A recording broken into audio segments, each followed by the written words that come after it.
ప్రభు పేరట మీ అందరికీ శుభాభివందనములు. ఈరోజు మన అనుదిన వాక్య ధ్యానమైన ఎడారిలో సెలయేర్లలోని వాక్యము.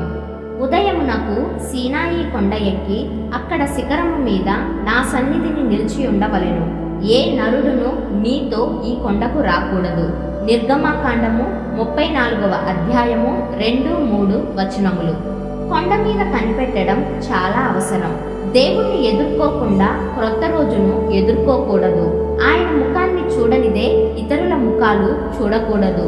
నీ బలాన్ని నమ్ముకొని రోజును ప్రారంభిస్తే నీకు విజయం రాదు.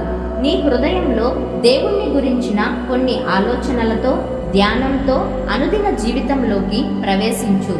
నీ జీవితపు నాయకుడు, మహిమాన్వితుడైన అతిథి యేసుక్రీస్తును కలుసుకోకుండా మరెవ్వర్ని, ఆఖరుకి నీ ఇంట్లో వాళ్ళని కూడా కలుసుకోవద్దు. ఒంటరిగా ఆయన్ని కలుసుకో, క్రమంగా కలుసుకో.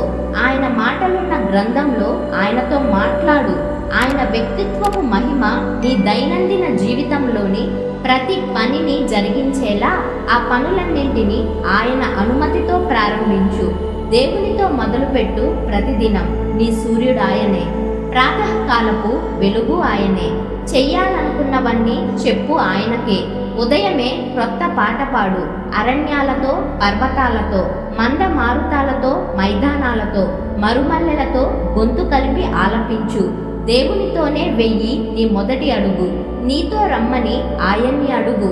నదులైన, పర్వతాలైన, జలపాతమైన అడుగు ఆయన తోడు. నీ మొదటి వ్యవహారం దేవునితో వర్ధిల్లుతుంది. నీ వ్యాపారం దినమంతా పెరుగుతుంది. ప్రేమ పైనున్న వానితో నీ సహవాసం.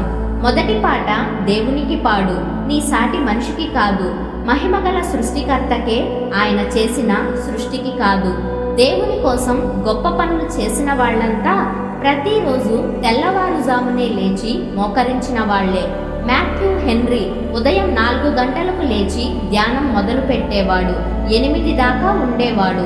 ఉదయ ఫలహారం చేశాక కుటుంబ ప్రార్థన, మళ్ళీ మధ్యాహ్నం దాకా తన గదిలోనే చదువుకొని భోజనం చేసేవాడు.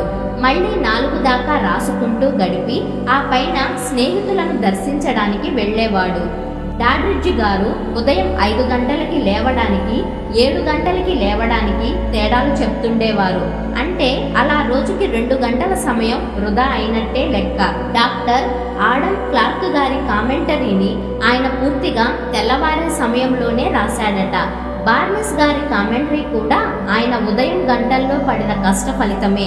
సుమియోను అనే కళాకారుడి కళాఖండాలన్నీ తెల్లవారుజాములో వేసినవే. కాబట్టి మనం కూడా ఉదయ సమయాన్ని దేవుని కోసం గడపడం మంచిది కదా.